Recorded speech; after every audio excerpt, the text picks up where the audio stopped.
Chapter 4. The Soul's First Journey. After a year, the soul came down to the sea and called the young fisherman. He came out of the sea and said, "Why do you call me?" The soul answered, "Come nearer. I want to speak to you because I saw marvelous things." So he came nearer and sat in the water and listened. The soul said to him, "When I left you, I went towards the east and traveled.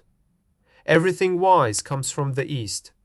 After 6 days I came to the land of the Tartars. One night I saw a fire in a camp of a company of merchants. I went to them, and the chief of merchants stood up and took his sword. "Who are you?" he asked.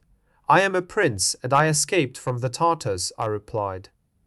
He lowered his head as a sign of respect and took my hand. Then we left the country of the Tartars, and we traveled in many strange lands and saw many strange people. I traveled on a camel next to the chief. There were 40 camels in the caravan and 80 mules. During our journey we battled with the tribe of the Magadai.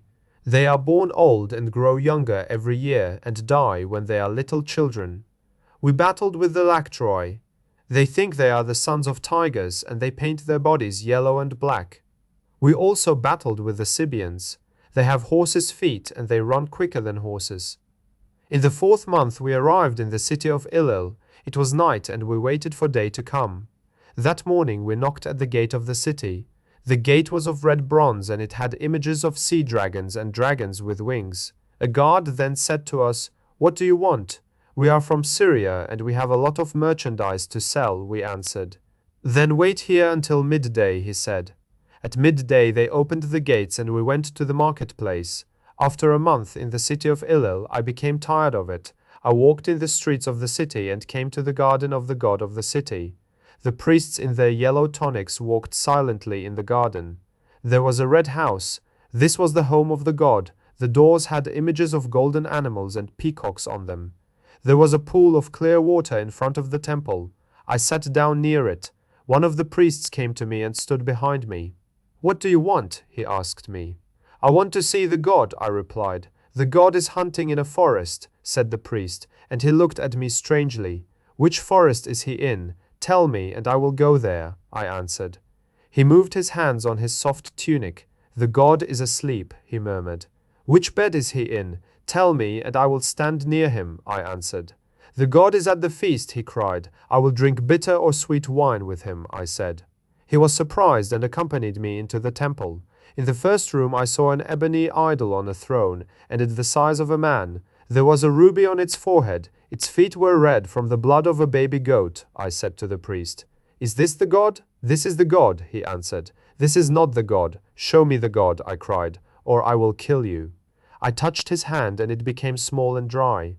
"Make my hand better and I will show you the god," he cried. So I breathed on his hand and it became better. He trembled and accompanied me into the second room. I saw an ivory idol on a lotus of jade with great emeralds on it. This idol was twice as big as a man. "Is this the god?" I asked him. "This is the god," he replied. "This is not the god. Show me the god," I cried, "or I will kill you." I touched his eyes and they became blind. "Please make my eyes better, then I will show you the god," he cried. So I breathed on his eyes and they could see again. The priest trembled and accompanied me into the third room. There was not an idol in it, only a mirror. I said to the priest, "Where is the god?" He answered me, "There is no god, but this is the mirror of wisdom. It reflects all the things in heaven and on earth, but it does not reflect the face of the person if they look into it. So this person can become wise. There are many other mirrors, but they are mirrors of opinion. This is the only mirror of wisdom. When you possess this mirror, you know everything. So it is a god, and we pray to this god."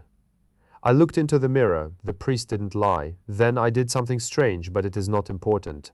I placed the mirror in a valley near here. "We can walk there in 3 days. Let me enter you again and be your servant, and you will have wisdom." But the young fisherman laughed. "Love is better than wisdom," he cried.